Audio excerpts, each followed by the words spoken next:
Hello friends, welcome to my channel Godavari రుచులు. ఈరోజు పెసరపప్పు బీరకాయ తాలింపు ప్రిపేర్ చేస్తున్నానండి. చాలా తక్కువ టైంలో ఈజీగా ప్రిపేర్ చేసుకోవచ్చు. ఇక్కడ నేను ఇంట్లో తయారు చేసిన పెసరపప్పు వాడుతున్నాను, అందుకే కొద్దిగా పొట్టు కూడా ఉంది. దానికి నానబెట్టుకోవాలి. 1/2 అవర్ ముందర బీరకాయలు పచ్చిమిరపకాయలు కట్ చేసుకున్నాను. ఇప్పుడు స్టవ్ అంటించుకుని పెట్టుకోవాలి.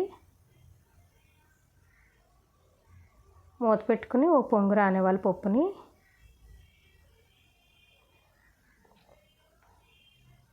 ఇదిగోండి, ఇలా ఒక ఉడికొచ్చాక ఇప్పుడు బీరకాయ ముక్కలు పచ్చిమిరకాయ ముక్కలు వేసుకుందాం.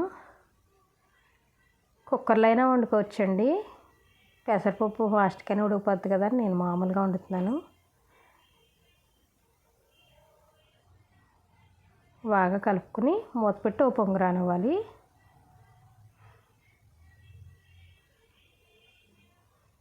పై మూత ఇంకా వేడెక్కలేదండి, మట్టిది కదా, అంత గమ్మున వేడెక్కదు.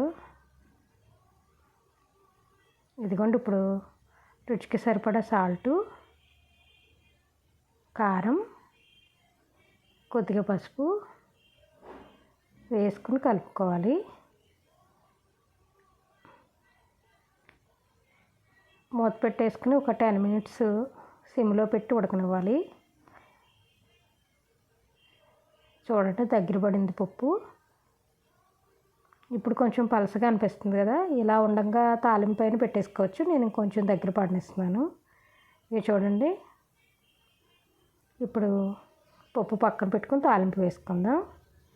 అది మన ఇష్టం అండి, కొంచెం పలసకైనా ప్రిపేర్ చేసుకోవచ్చు, కొంచెం గట్టిగా అయినా చేసుకోవచ్చు.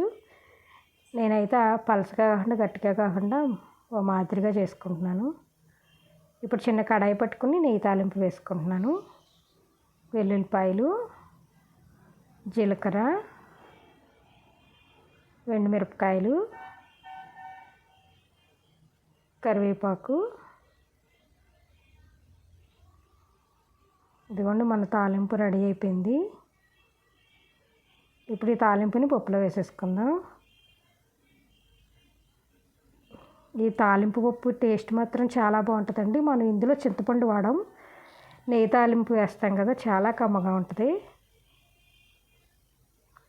బీరకాయ తాలింపు రెడీ అయిపోయిందండి. మా ఛానల్ లైక్ చేయండి, షేర్ చేయండి, సబ్స్క్రైబ్ చేయండి. Thank you for watching.